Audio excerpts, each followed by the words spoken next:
Would you love the opportunity to guarantee that you will sell out absolutely everything in the year ahead, that your entire capacity as a business will be completely sold out? Let's explore how you might do that. When I appeared on Stephen Bartlett's podcast, Diary of a CEO, I mentioned something called with or without you energy, and a lot of people wanted to know more about this concept. How do you create with or without you energy? What's the value of with or without you energy? What is with or without you energy? So in this video, we're going to explore that concept. So with or without you energy is the energy that you have when you know something's going to be successful, regardless of whether any individual says yes or no to the project. So imagine this. Imagine you've got 50 people who want to invest in a project. You're going to raise an angel round. You've got 50 angel investors who want to invest, but you can only take on 10. You're going to have something called with or without you energy because there are 50 people saying they want to invest. You can only take 10 of them on. So you're going to feel like, well, it doesn't really matter what each person says because ultimately the project will go ahead with or without any individual. Imagine that you're running a sale and that 80 people have signaled that they're interested in buying your coaching package, let's say, but you know that you can only take on 12 clients. You're going to have with or without you energy because you know you're going to be completely full regardless of what any individual decides to do. And that's a very powerful energy. The power of with or without you energy is that you completely get rid of neediness. You make decisions based upon what works best. You start to become selective about which clients you take on and which ones you don't take on, or which investors you take on versus not take on. And because you make high quality decisions without any neediness, you end up making better decisions for the long term, and you start the process of spiraling up, not down. So how do you get yourself into a position where you have this magical ingredient called with or without you energy? So as you may have guessed, with or without you energy happens naturally as a result of having signaled interest a lot more than official capacity. So let's talk about this imbalance between signaled interest and official capacity.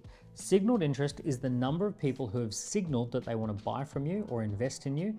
And you're going to be collecting those signals and you're going to be getting people to fill in a form or engage in a campaign that signals clear intention that they want to work with you. Official capacity is the number of sales that you can take on where you can still look after the experience and make sure everyone gets what they paid for. So let's talk about those two numbers, and starting with official capacity. Official capacity is your ability to leave people feeling delighted. If you owned a restaurant, there would be a certain number of table and chairs in the restaurant. That is the maximum number, and after that number, it becomes too crowded. And once it becomes too crowded, nobody's having a good time. If you ran a festival, there'd be a perfect amount of people, a perfect number of people who turn up to the festival. And if that number of people turn up, then it's the perfect amount and everyone's having a great time. But if more people turned up, then it would be too crowded or it might be unsafe. So that would be your official capacity. Let's say you're a business coach and you think to yourself, how many people could I coach where I would actually have high energy, I'd feel good about it, I wouldn't feel run down, I wouldn't feel burnt out? Maybe that number is 12 clients at a time, or maybe it's 30 clients a year, maybe it's only 5 or 6 clients a year. But you've got to think through how many clients can you take on without all the other clients suffering because your business was at breaking point. For some businesses like digital businesses, this can be a bit confusing because theoretically a digital business can serve millions of clients and it still never runs out of a capacity. That might be true on the surface, but if you look a little bit deeper, it's your ability to do customer success. It's your ability to do a good onboarding experience. It's your ability to grow the business without the business breaking. So you might have an official capacity that is unlimited on the digital side, but limited by something else. So you're looking for a way to limit the capacity with a real reason that protects the experience. So what we're looking to protect here is we're looking to protect delight. We want every customer to feel a sense of delight, and we want to make sure that we're doing things that leave people feeling delighted. And if they feel delighted, then we're within our capacity. If we exceed the capacity and people don't feel delighted, we've exceeded the official capacity. So every business needs to come up with a number that is the official capacity. For round numbers, I'm just going to say 10. So let's pretend that a business here has official capacity of 10. So what most businesses will do at this point is that they'll go out marketing for sales. They'll try and make sales in order to get these 10 sales. I don't want you to do that. What I want you to do instead is I want you to market for signals, not sales. Marketing for signals means that people are signaling interest that if they were chosen, they would get to be one of those 10. If they were selected, they could be one of those 10. When those 10 spots are available, they wish they could have one, and they're signaling that they're interested in that. Hey there, if you're enjoying this content, I know you'll love my live workshop. In my live workshop, we look at differentiation, productization, and putting together game-changing partnerships. It's a really good live workshop. We interact, we do Q&A, so it's a little bit different from content. It's actually more of an interaction. If you would like to come and join me, there'll be a link somewhere below. Now let's get back to this video. So they might fill in something called a waiting list, or they might fill in an expression of interest form, or they might pre-register. Or we might have lots of people at a warm-up event, and people, by being at that event, obviously they want the official capacity. So there's many different ways that we can market for signals instead of sales, but there's a critical number, and the number is 5 to 20x. So we need this number here, the official capacity, times by 5 to 20. So if we want to have 10 things that we sell, the official capacity is 10, we actually need 50 to 200 people who signal their interest. So 50 to 200 people signal here, 10 things are available. As if by magic, you will then have with or without you energy. So the with or without you energy will be created by having 5 to 20 times the signaled interest as the official capacity. At this point, you get to be selective. You get to choose who you want to go through and have as your clients. You get to change the way that you interact with your business. You get to feel a sense of being empowered as opposed to a sense of being needy and desperate to make clients. So how do we implement this? Run some campaigns for signals, not sales. Get the signals at 5 to 20 times your official capacity, and then, and only then, do you then allow people to book for the capacity. Now I'm going to give you a few examples to make this real. Great example number one would be the way that Elon Musk launched Cybertruck. He did not make Cybertrucks available.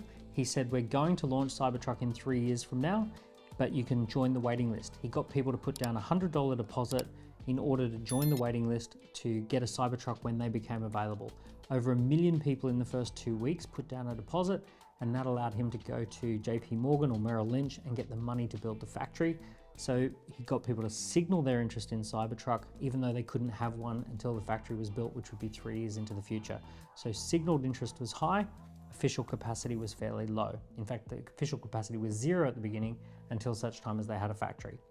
Give you another example, Glastonbury Music Festival. They never sell tickets until they have people pre-registered for tickets. So in that case, they get about 750,000 people to pre-register.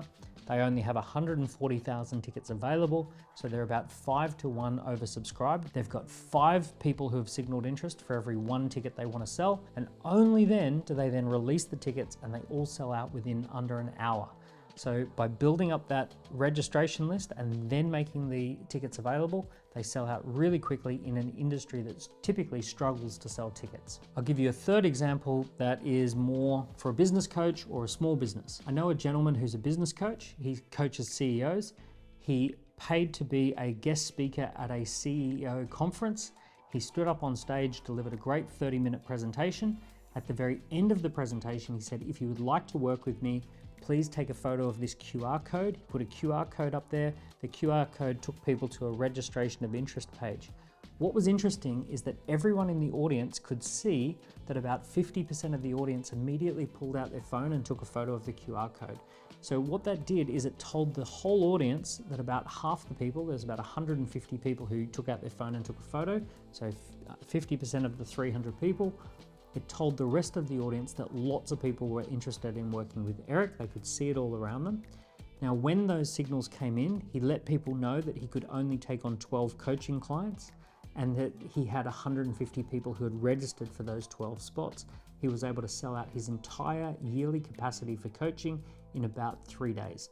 So by getting the signals first and then being oversubscribed, and then making the capacity available, he was able to sell out very quickly at full price. So those are 3 examples of businesses that have collected signals first, notified their market that they're oversubscribed, and then released the capacity, and they've had a much better result than had they done it the other way around. See if you can apply this to your marketing. Let me know in the comments below, how would you do this for your marketing? How would you do a signal collection campaign? And if you want some more information about this, we're running a workshop on how to collect more signals. We call this lead generation, how to run lead generation campaigns. And I would love to invite you along. It's going to be coming up soon. There'll be a link somewhere in this video. Hopefully I'll see you at a live workshop soon. I hope you've enjoyed that video. Give this channel a like and a subscribe.